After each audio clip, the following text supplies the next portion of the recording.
Mr. President, and thank you to my colleague from Oregon who has very clearly stated why this nominee is not someone who should be holding the title of Secretary of Health and Human Services, and I appreciate all of his work on this and his wise words. I hope everyone heeds them. Mr. President, the American people are watching now with alarm because the vast majority of people know vaccines are safe, they're effective, they are life-saving. But we are now on the verge of confirming as our nation's highest health official, a man who has spent considerable time, money, and effort undermining that basic fact. A man who has abused his platform by refusing to acknowledge the well-established science that shows that vaccines are not linked to autism. Fear about that point, fueled by RFK Jr. and others peddling misinformation, is a leading reason that parents do not get their kids vaccinated against preventable, dangerous diseases. That is why elevating a man like RFK Jr. to lead HHS would be so dangerous. Just giving him any platform to spread vaccine doubt is dangerous, but to give him one of the biggest megaphones in the world, it is truly shameful that we even are debating this. My colleagues should know better. They actually do know better. They are looking the other way. They are choosing to pretend like it is in any way believable that RFK Jr. won't use his new power to do exactly the thing he has been trying to do for decades: undermine vaccines. Never mind the fact that CDC has already modified web pages with information about vaccines and other vital public health information, which a federal judge has now ordered the Trump administration to restore it. Never mind that the Trump administration is also reportedly planning widespread and significant layoffs at CDC and across HHS. This is how RFK Jr. substitutes his own beliefs for science. So when the vaccine conspiracy starts swirling and RFK Jr. turns HHS into ground zero for misinformation, I had no idea it is not going to be an excuse for confirming him, because at the Health Committee hearing, the chair pressed him repeatedly about the debunked claim that vaccines cause autism. And when RFK Jr. said he needed to see the evidence, he was shown the evidence. But to no one's surprise, he did not keep his word, admit he'd been wrong, and spread the good news that vaccines do not cause autism. He's had 2 weeks since that hearing to look at the same settled science as everyone else. Crickets. But he won't hesitate to quote the latest anti-vax conspiracy. He's totally up to speed on that front. Are my colleagues really buying this guy will take an impartial look at the science? If you think RFK Jr. will change who he is, you are lying to yourself. He has given no evidence to suggest that and all the evidence in the world to the contrary. Given his long and growing track record, we cannot just pretend if RFK Jr. finally gets power to undermine vaccines, a cause he has dedicated a considerable amount of time and effort to, that he'll just give up. That is not believable. And I know I've been talking a lot about vaccines because it is so obviously alarming. But the responsibility he would have goes far beyond that. So let's break some of this down. Both the ways he could undermine vaccines as HHS Secretary and the other responsibilities that would be at stake. To start with, the CDC is under HHS. That means that the Secretary directly appoints people to CDC's Vaccine Advisory Board. That board is responsible for making recommendations about vaccines, and it is those recommendations that determine whether or not certain vaccines have to be covered by insurance. So simply put, changing those recommendations will change what vaccines millions of Americans, including kids, will be able to get from their healthcare provider. If he is confirmed, there would be nothing stopping RFK Jr. from firing the entire board and replacing them all with vaccine skeptics. After all, he has said many times and in many ways he thinks CDC is corrupt and bought by pharma, as usual, by the way, without any evidence. RFK Jr. would also oversee the Food and Drug Administration. That is another agency he has repeatedly tried to discredit and attack, where he says he plans to fire hundreds of scientists on day one, and an agency that plays the crucial role of making sure our drugs and our treatments, including vaccines, are safe and effective when we purchase them. Not only would Mr. Kennedy have a key perch from which he would undermine vaccines on a scale like never seen before, he could also use that platform to peddle quack treatments, no basis in science. RFK Jr. would also have jurisdiction over NIH. That alone means influence over billions of dollars in medical research, research that is responsible for a significant portion of our economy, and more importantly, research that patients are desperately hoping will help them find cures. But RFK Jr. could redirect those funds to promote his favorite pet conspiracies instead of promising cures. Or he could make good on his plan to fire hundreds of researchers and pause infectious disease research for 8 years. It should go without saying, viruses aren't going to take a break. And here's the thing, the attacks on medical research are now already happening under Trump. From his day one executive orders, President Trump has already been threatening medical research. Suddenly, all of our grants are at risk because they are looking at addressing barriers to care or understanding why Black and Native American women have higher maternal death rates. And now President Trump also is trying to illegally, arbitrarily, and suddenly change NIH guidelines to set an unrealistic low cap on indirect cost rates. That will mean researchers laid off, studies canceled, including life-saving clinical trials, and kids not able to get the treatment they need. All because President Trump and Elon Musk don't seem to understand how we actually fund important research and couldn't even be bothered to find out before taking an axe to our medical research labs. At a time when life-saving research like this is already under attack from President and the richest man in the world, no one who truly values medical research should vote to install one of the biggest attackers of medical science as the Secretary of Health and Human Services. Mr. President, insurance is another huge portfolio for HHS. Last time Trump was in office, we saw millions of people lose their health care coverage. The uninsured rate went up after years of hard-won progress.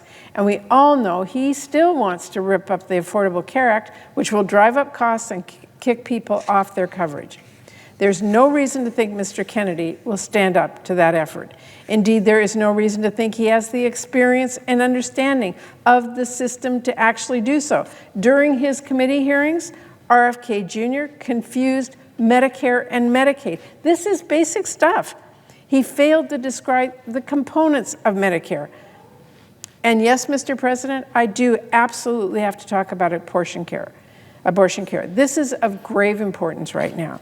In his hearings, not only did RFK Jr. confess to having no real understanding of EMTALA, that is a law which requires patients have access to life-saving emergency care, including, in some cases, abortion care. He also showed that he will be totally open to Republicans' fact-free efforts to rip away access to medication abortion. Like so many other issues that RFK Jr. is simply wrong about, the science on that has been settled for many years now. Mr. Kennedy made clear, though, he's very open to revisiting access to the abortion pill based on a Republican argument against the science that basically boils down to nah. Putting up barriers to accessing the abortion pill or ripping it off the market completely, as Republicans have made very clear they want to do, would be absolutely devastating. And let's not forget about pandemic threats. The lies that RFK Jr. spread during the last pandemic already make clear he is not the man to do this job.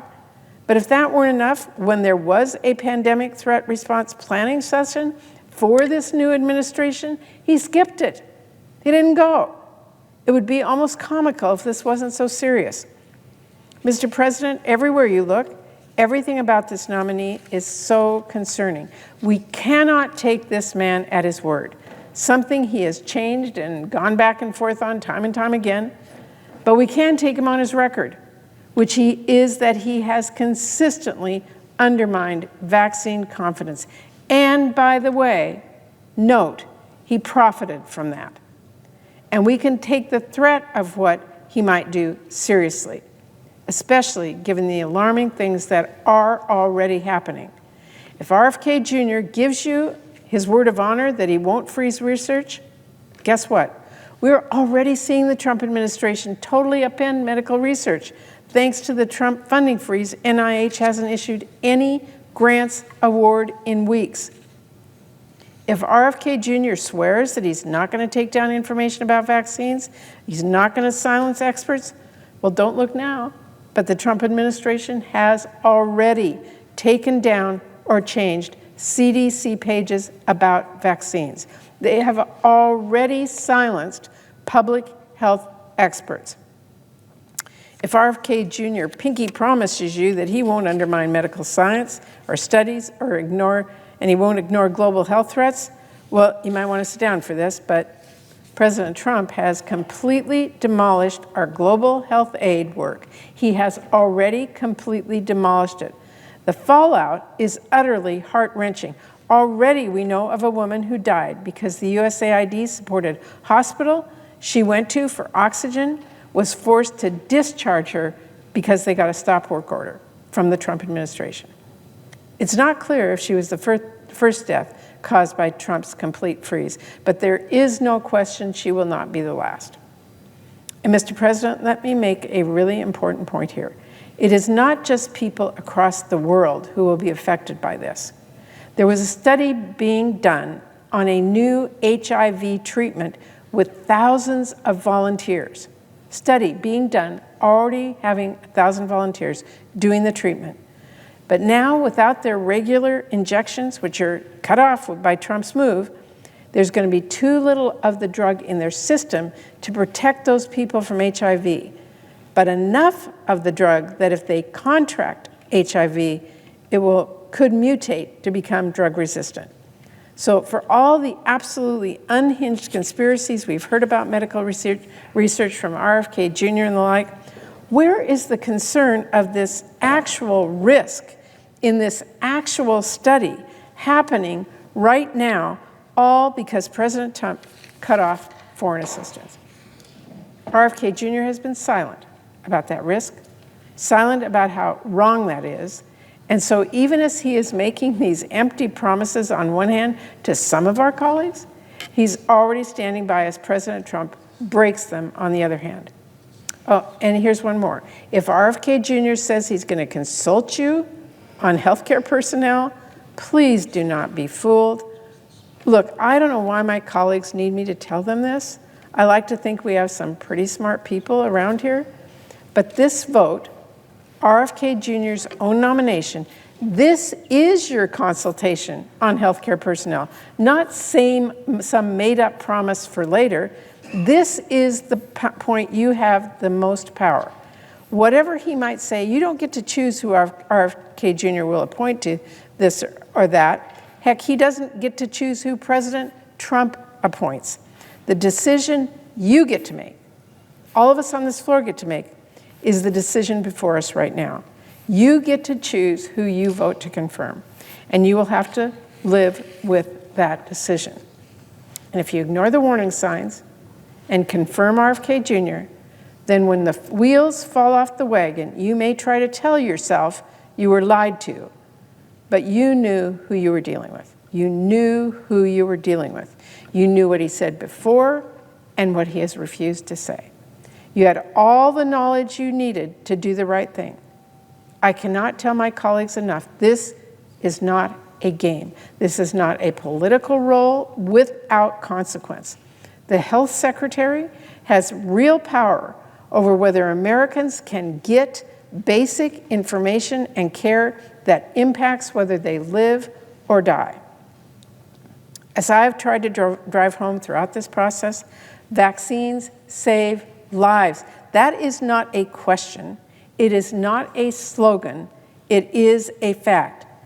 If when parents look to you, worried about their newborn, wanting to do what is best for their baby, and trusting your advice as a public health leader, if you cannot tell them the same truth that centuries of science and experience tells us, which is that vaccines are safe and effective and life-saving, then you have absolutely no business leading the Department of Health and Human Services, none. And so, just as I did at the hearing, I want to warn all of my colleagues, by merely voting to confirm Mr. Kennedy, we would be telling our constituents he's worth listening to on vaccines. That alone will get people killed before he even lifts a finger, because he does not even need the levers of power to get people killed. All he needs is that megaphone. To affirm his views by voting to confirm him as our highest health official, let's not mince words about what that will mean. When babies die from whooping cough because parents weren't sure if the vaccine was safe, will you be able to look them in the eye? When the flu sweeps our nursing homes, when measles sweep through our communities, will it be worth it? Mr. President, I will end on this. I'm sure there are plenty of members who know perfectly well just how dangerous it would be to confirm RFK Jr. They don't need to hear it from me. In fact, some of them even know the danger better than I do. But here's what I do know. Conscience is a muscle. Courage is a muscle. The less you use them, the more they fade away. So if my colleagues are feeling the pressure from President Trump, or if they're feeling the weight of the richest man in the world on their backs on this vote, I would warn them. This will certainly not be the last test we face here in the Senate. Giving into this pressure now won't make it go away. It won't soften the pressure you face later, and it will not strengthen your resolve when the stakes are higher. It will just show pressure works. If you do not draw a line somewhere, you will cross every line you could ever imagine. You will be pushed further and further into accepting things you thought you never would, things you thought you never could. I think most of my colleagues know what really is at stake here. I think most of my colleagues know what sort of man RFK Jr. is and what sort of damage he could do if he's confirmed. There are political realities, we all get that, but there is also right and wrong. There's fact and fiction. There's people staying healthy and people dying pointlessly, kids dying pointlessly from diseases that we can prevent because they thought Congress took its job vetting our health care secretary seriously. So, Mr. President, I urge my colleagues to show some courage. I urge them to show some conscience. I urge them to vote no on RFK Jr.'s nomination.